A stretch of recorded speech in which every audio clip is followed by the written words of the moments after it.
Olá, essa é a série Direito pelo Mundo e hoje vamos falar sobre o direito internacional humanitário, fazendo um levantamento sobre a evolução histórica, as suas fontes e a aplicação no âmbito internacional. Vem comigo!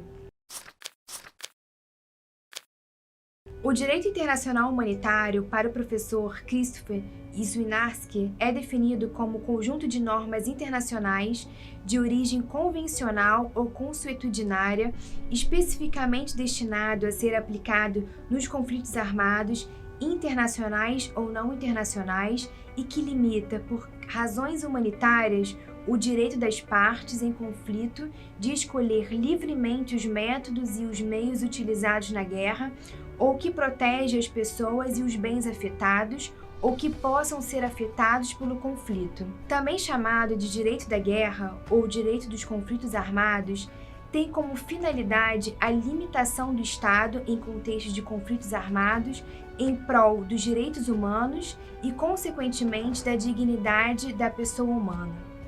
O objetivo do direito humanitário, como direito integrante do direito internacional público, é a proteção das vítimas afetadas pela guerra.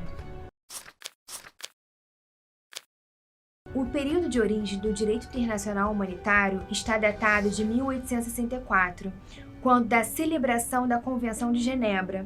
No entanto, normas consuetudinárias relacionadas às situações atreladas aos conflitos armados advêm de longo tempo.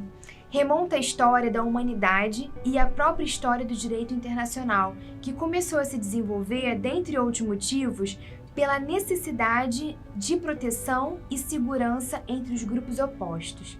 E o direito da guerra, no passado, estava dividido em duas partes.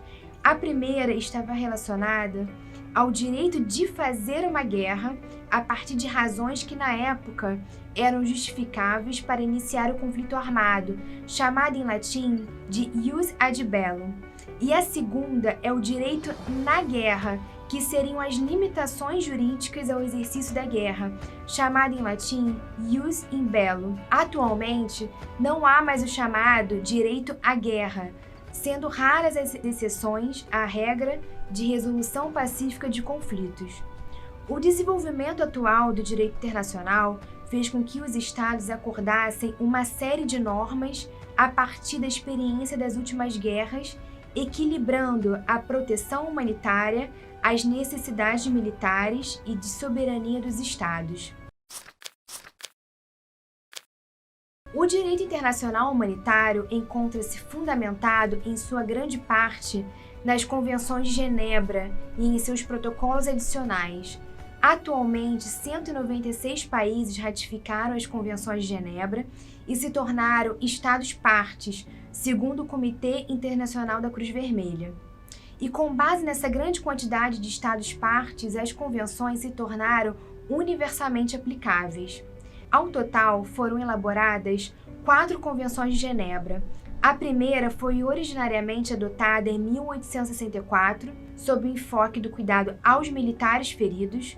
Inclusive, a própria convenção foi pensada desde 1863, antes do aceito dos governos por um comitê que discutia as condições dos militares nas guerras, comitê esse que foi o marco da Cruz Vermelha, sendo chamado posteriormente de Comitê Internacional da Cruz Vermelha. Os temas discutidos para a convenção vieram da experiência de um integrante do comitê na Batalha de Solferino, o suíço Henri Dunant, que deu lugar ao livro Lembranças de Solferino. Além dos termos da primeira convenção, que determinava o cuidado com os militares feridos, também ficou decidido que o símbolo de ajuda médica nos conflitos seria uma cruz vermelha com um fundo branco. A segunda convenção é datada de 1906. Nessa versão, a Convenção de 1864 foi ampliada e complementada para se adaptar às novas regras das Convenções de Haia de 1899, que girava em torno das novas dinâmicas decorrentes de guerras marítimas. Entre as convenções se desencadeou a Primeira Guerra Mundial, que levou à necessidade de ampliação do direito humanitário. Surgiu assim a Terceira Convenção de Genebra de 1929. Os direitos estabelecidos nas duas anteriores convenções foram ampliados com o acréscimo da definição do que é um prisioneiro de guerra, sendo ele todo combatente capturado, podendo este ser um soldado de um exército, um membro de uma milícia ou até mesmo civil, como os resistentes.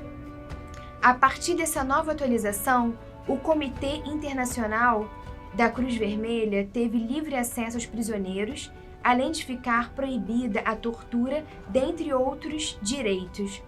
Por último, está a 4ª Convenção de 1949, estabelecida já no período posterior à Segunda Guerra Mundial.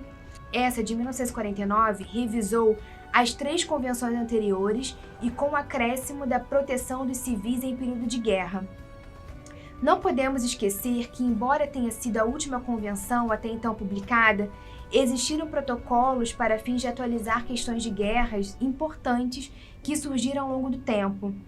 2 protocolos adicionais foram adotados em 1977, na qual o protocolo, primeiro, tem por finalidade fortalecer a proteção das vítimas dos conflitos armados internacionais, e o protocolo segundo, por sua vez, a finalidade de proteção das vítimas dos conflitos armados não internacionais.